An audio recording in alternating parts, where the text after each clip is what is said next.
to this week's edition of Microsoft's Middle East and Africa Sustainability Dialogues, a podcast series that explores all of the subjects, all of the issues that one might want to surface while building a roadmap to net zero. Across the world, there's many countries, many regions identifying 2050, some even 2060 as their destination for net zero. India, I believe even 2070. We're a month or so away from COP27 and building a roadmap and coming into Egypt with some tangible outlines to those roadmaps will be very important for many countries. But we're here today to look at Sustainability 101, back to the beginning, back to school, conceptualizing the business case for implementing green technology.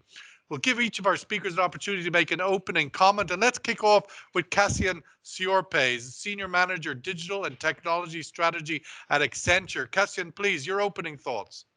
Thank you, Sean. My name is Kassian. I'm part of Accenture strategy and consulting practice based in Dubai. And within the region, I'm part of the team that drives the sustainability agenda of our clients. The way that we look at sustainability in technology is in two ways. One, sustainability by technology. So how can technology enable initiatives around net zero, carbon intelligence, responsible supply chains, etc. And the second way we look at it is how can we drive sustainability in technology to reduce or improve our ESG footprint through the use of sustainable software, sustainable infrastructure, sustainable engineering capabilities. Let's go to Mohammed Mahnashi, Digital Transformation and Data Management Advisor at Saudi Electronic University. Mohammed, your opening thoughts, please, on Sustainability 101, conceptualizing the business case for implementing green technology. Yes, now sustainability is a must. Living in this new economy, as we see that many challenges are there. We are in the government field, and the government field starts talking about sustainability. We're talking about resilience. We're talking about sustainable government. We have here in Saudi Arabia a big initiative that have been conducted by Prince Mohammed, talking about Green Saudi Arabia. Green Saudi Arabia, we're not talking about only the culture. We're talking about the culture, the people, the technology, and how to enable green environment for all our people. Sustainability is one of those things that we are looking for, and we are asking all our members, all our government entities to look again at what and how are they working, and how could be they sustainable, more sustainable, more stable, and how to enable and to be connected with this green initiative that's being conducted by the government. Thank you. Let's welcome Ivano Iannelli, Senior Sustainability Consultant at Emirates Global Aluminium. Please, Ivano, your opening thoughts. Thank you. One thing that we all noticing is, just like my esteemed colleagues, environment always gets the lion's share of the attention when talking about sustainability. But following upon, again, I'm quite experienced in CO2 management from an economic standpoint. So I'll stick to my area of expertise for the time being. What we have to look at is the fact that the Paris Agreement that we signed back in 2015 only came into effect on January 1st of last year. As a result, there has been a cascading effect from governments to private sector for its implementation. So although we have some notable achievements, and again, we have COP27, which is in Egypt, so remarkably close, and we have COP28, which is global stocktake COP, so a major COP in Dubai next year. As such, what we notice is that countries are now compiling and submitting their nationally determined contributions, their NDCs, and these are the result of both public and private working collaboratively towards setting this pathway, whether it's to 2030, 50, 60, or 70, which will be then aggregated and presented next year at Expo City Dubai. What is it for us? Well, taking advantage of resource consumption patterns in the most economically viable way. Ivano, if I might just follow up and just coming back to the ultimate headline of this session, conceptualize the business case for implementing green technology. My understanding is that EGA, your company, which is one of the region's largest aluminium smelters, that if you don't adopt green technology, you won't be able to get your steel into new markets.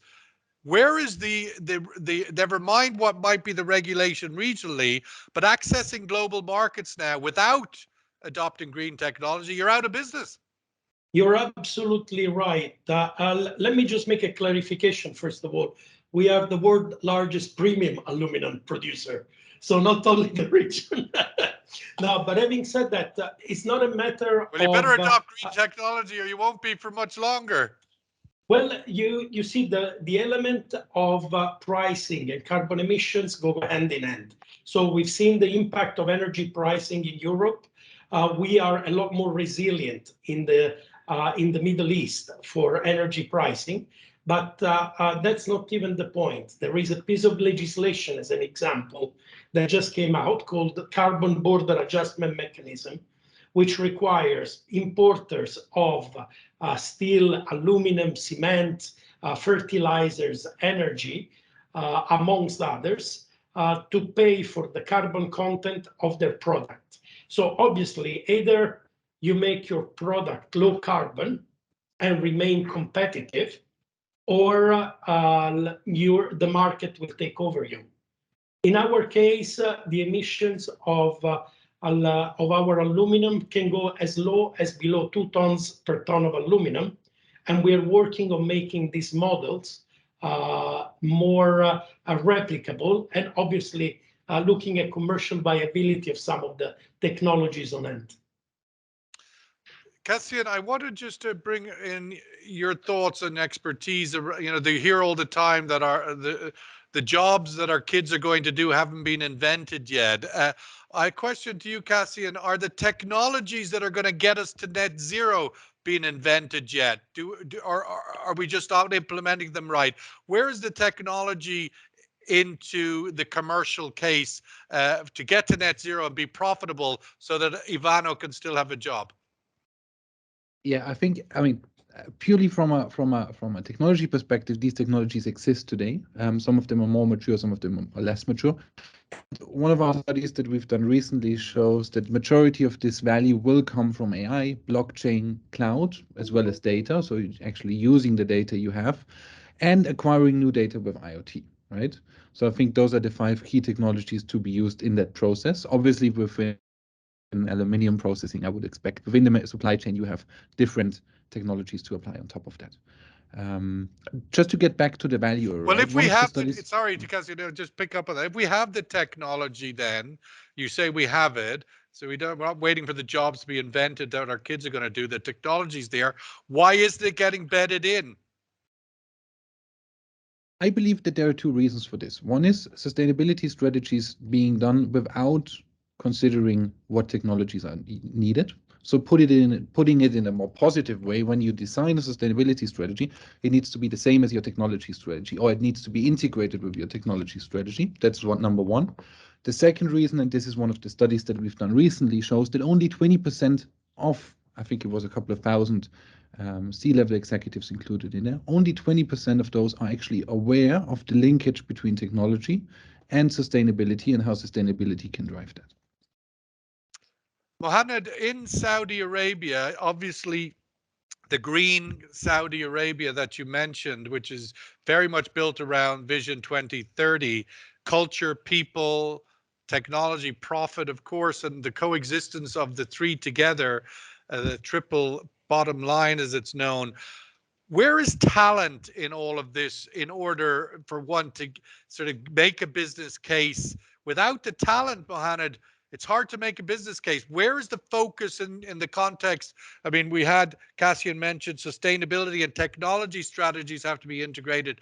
I would imagine there needs to be a third piece to that triangle, and that's talent. Your thoughts of where that is in the region at the moment? Yeah, I start from the idea itself. The idea itself is very talented idea. Having this initiative in this country, that you are changing a country that it was assumed to be a desert country to be fully green. We talk about percent of 70% of the country will be green. Establish a project like this has many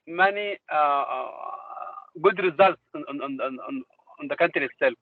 We are talking about tourism. We are talking about the culture in the country itself. And we talking this initiative is not only for Saudi Arabia. We are talking about this initiative will go to make also 30% of the Arab countries to be also green. We are talking about 70% in Saudi Arabia, and imagine that having 70% green means that you need technology to implement these things. You need the technology for farming. You need technology to take care of all those things. You need technology to see what kind of agriculture technologies you have to implement there.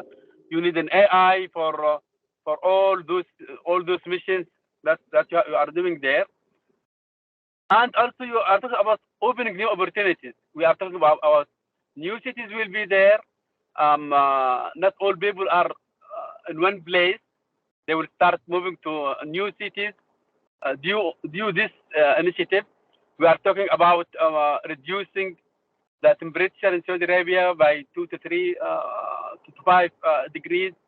We are talking about many things there. It is not only about green and trees.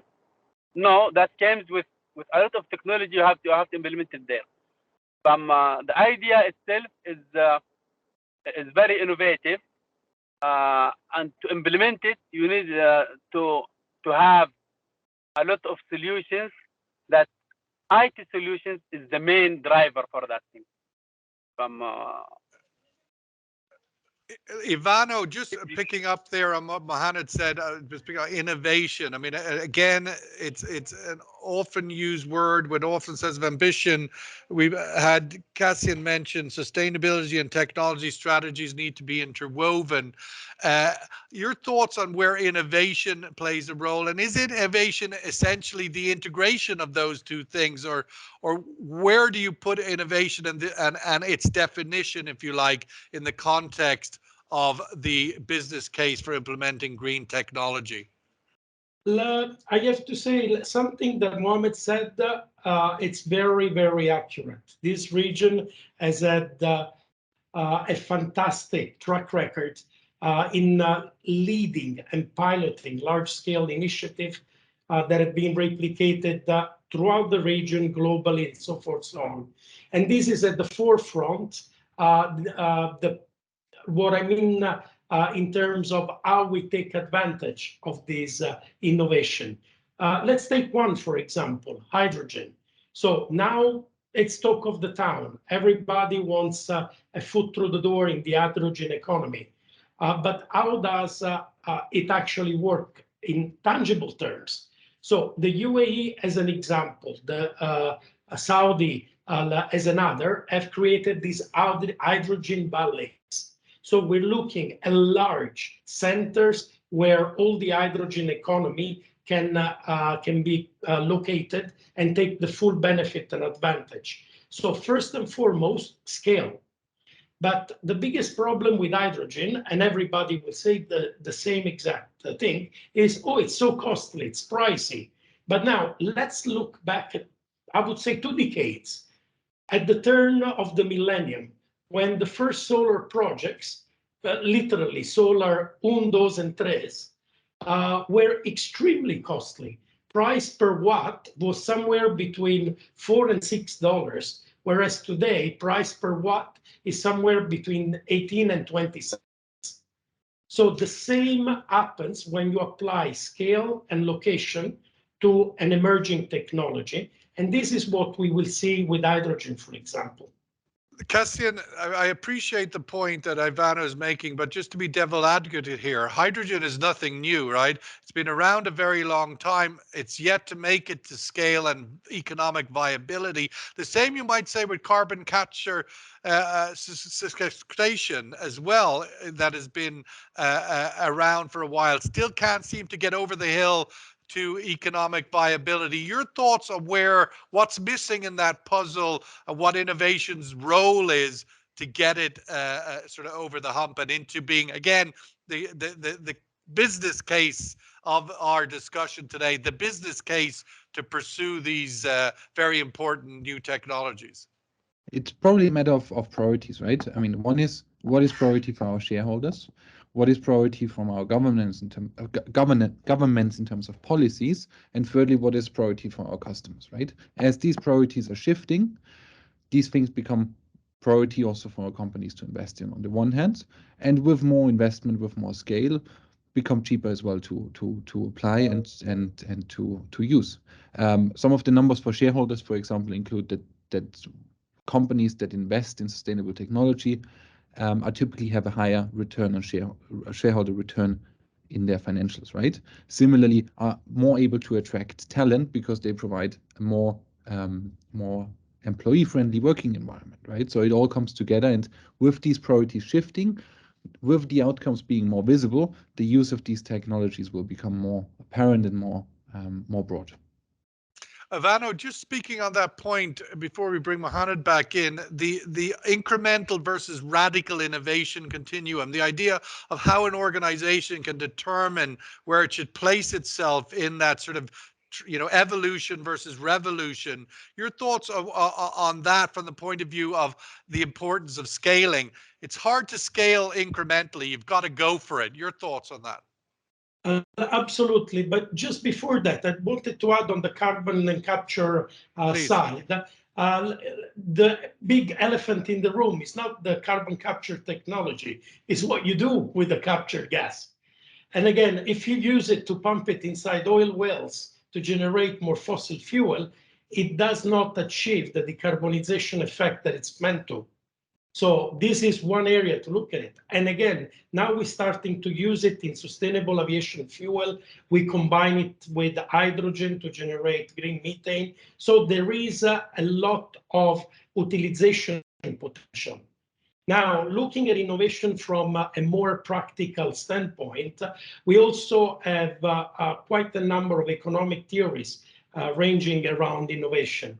And if we look at disruptive innovation and the different theories, large companies are not really good at innovating. They rather purchase innovation from SMEs, from new entrants, from entities that want to change some of the practices or products out there in the market. So honestly, I'm not even looking at innovation coming from the big firms, especially in these fields such as carbon capture and utilization or hydrogen, but I'm looking at the accelerators and the startups that but actually the bigger companies like your own have the scale in which to take startup technology into that scale environment, because clearly startups don't have that. I mean, that's where you have the opportunity to play a transformational role. You're absolutely right. And this is where the accelerators and the incubators play a role, because you allow them to provide a testing ground. Funny enough, we've been trying to retrofit a gas turbine to 100% hydrogen. To date, nobody can still give me a very specific scope of work, nor provide me enough hydrogen to run it. And this is where this simple example should give you an idea of the resources that are at play. Mohammed, you have had the pleasure of working across the different ministries in Saudi Arabia, the Ministry of Foreign Affairs, the Ministry of Finance, Education. Very critical in a country like the Kingdom, where a lot of the current transformation is government led. Vision 2030, big spending by the different entities, NEOM and others. How aligned do those entities need to be in order for there to be an ecosystem for innovation and transformation? And where do you see some of the challenges? Yeah, in Saudi Arabia, we have a challenge, but we have, as we know that Saudi Arabia is a young country. More than 70% of the population are young. Once we talk young people, we're talking about in the age of 30s and less. But 70% of those people, they are well educated, and they have new thoughts. That we're talking about many things. New ideas could be implemented with young people, and they are the ones who are driving those things. I remember the old days that once we start working on the Saudi Vision 2030, and we're putting all those initiatives, and we're thinking that, okay, Saudi Arabia for the last 8 years, we was working in some way, some traditional way. And that was the question that we have at that time. Could we make those moves on 2 or 3 years? And actually, many things have been achieved within 1 year. So we're talking about a young country with a young population and well educated, and they are ready to make a real implementation or real change on the ground. So, and this was amazing for us. Many things that we did in the National Transformation Program was great, and most of the numbers and the expectations that we put there, we have achieved more than what we planned. And nowadays we start the second round, which is not a digital transformation for the country. We start talking about quality of life, and we started many initiatives on that thing. That how could we enhance the quality of life in Saudi Arabia? How to enhance the roads? How to enhance the tourism? How to enhance the work environment? How is the government? The government here is role is not to drive those things only, but also to prepare the ground for the private sector and the non-profit sector to be there. So many initiatives that we have it now is directly to enable the private sector. In the old days in Saudi Arabia, the government was the leader. Now we are leading and enabling the private sector, and we are asking our non-profit to be there. And if you look to those initiatives, the new initiatives now that we are working on is to enable the private sector, enabling the private sector, and asking for Saudi Arabia to be the hub for the economy and in the region. And this is the thing that we are working on, and we believe on that to be sustainable, to be a country that is agile, network and achieve a lot, government should enable and monitor and give the support for the private sector and help also the non-profit sector also there. Kassian, you had mentioned earlier the critical piece of integrating the sustainability strategy and the digital strategy. I'm wondering, from your experience, you've worked across multinational clients and retail supply chain. Where do you see where that is done well versus where it's done not so well, and what some lessons learned that could be shared into other sectors? Yeah, so sorry. So where is it done well? I do believe that there are industries that are. I mean, the statistics you said earlier, it seems nobody does it well. The percentages were so low. But there are some initiatives that are being driven today already that work very well, right? I think specifically in oil and gas industries, in chemicals, where you traditionally have a higher ESG or more negative ESG footprint in the past. These initiatives are a bit more advanced around using digital twins, for example, right? To assess the actual impact in real time and to monitor decisions and to simulate decisions that you make, right? But at the same time, also in very software IT-driven industries like financial services, where you ring fence really your computing footprint, for example, right?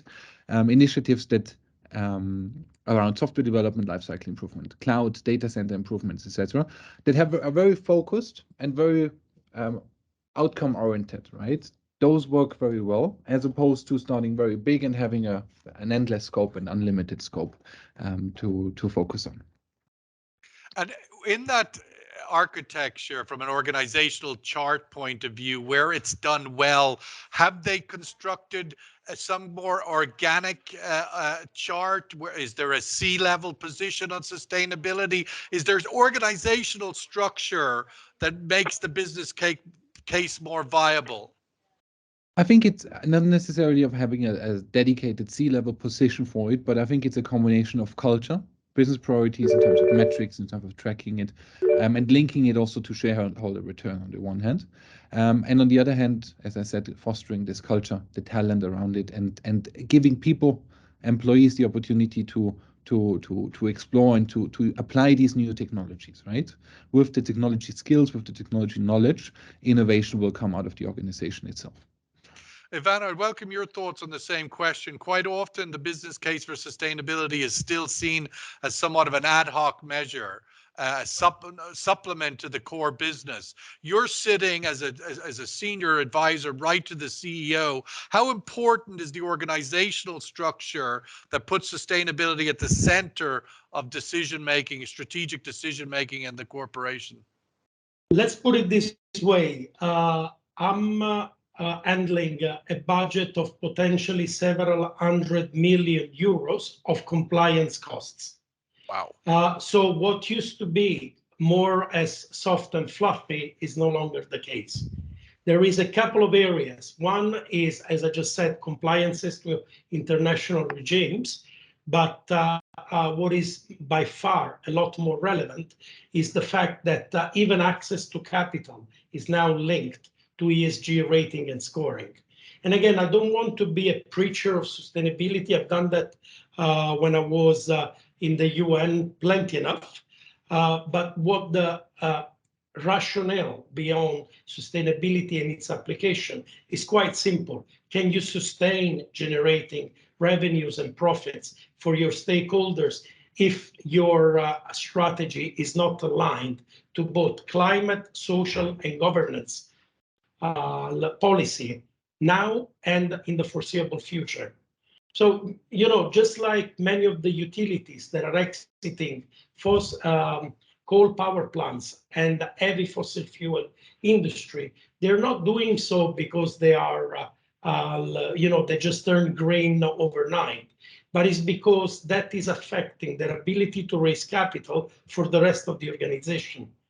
And I mean, we've had very simple, not silly examples here in Dubai, for example. We do have a coal power plant, which has been switched to natural gas simply because the utility wanted to go for IPO. So we see sustainability taking a much more intrinsic role within strategy than it used to be. It was mentioned in the conversation about the region leading in certain ways, certain opportunities. Where would you identify some of those would be? Carbon capture seems like an obvious one. It's sort of amazing that hasn't yet happened. But your thoughts on where the region can lead, and purely from an economic opportunity? I think one of the key areas is smart cities, using smart cities to actually, or designing cities to be smart and sustainable in the first place. You mentioned the greenfield projects in Saudi Arabia, but also building upon the opportunity in the UAE, for example, with a close linkage between the public and private sector to actually effectively drive change within the city design, within the city planning, etc. I think that's one of the key areas for me. Ivano, your thoughts closing out on that, clearly EGA as a massive industrial company has opportunities for its own commercial gain in which to adopt green technologies. But if one looks a little bit wider, you were the CEO of Dubai Carbon. Where is the opportunity, do you think, in the region to lead on a global level in terms of innovation and sort of taking pilot to scale? The decision-making system in this neck of the world is a lot more dynamic, a lot younger. We do not carry the baggage that we would otherwise have everywhere else in the world. It's easier to communicate, it's easier to pilot, it's easier to implement. So the only thing which I fear that the Middle East could improve on is communicating such success stories, because we have a wealth of knowledge, we have a wealth of possibilities. It's just how can we package it in a way that it can be scaled and replicated across different industries and different platforms. To that, I have to say World Expo was a good platform. There was a lot of discussion around it, but it shouldn't just finish there. It should continue not only from COP to COP, but also in between.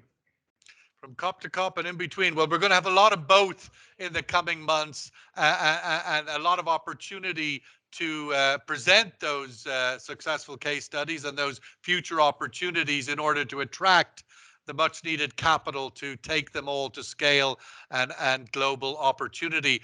That wraps up this week's edition of the Middle East and Africa Sustainability Dialogues podcast. Thank you so much, Kassian, for joining us from Accenture, and Mohammed from Saudi Electronic University, and Ivano from Emirates Global Aluminium. Thank you, and we look forward to welcoming you back again soon on the podcast series. Thank you, Sean. Thank you, Ivano.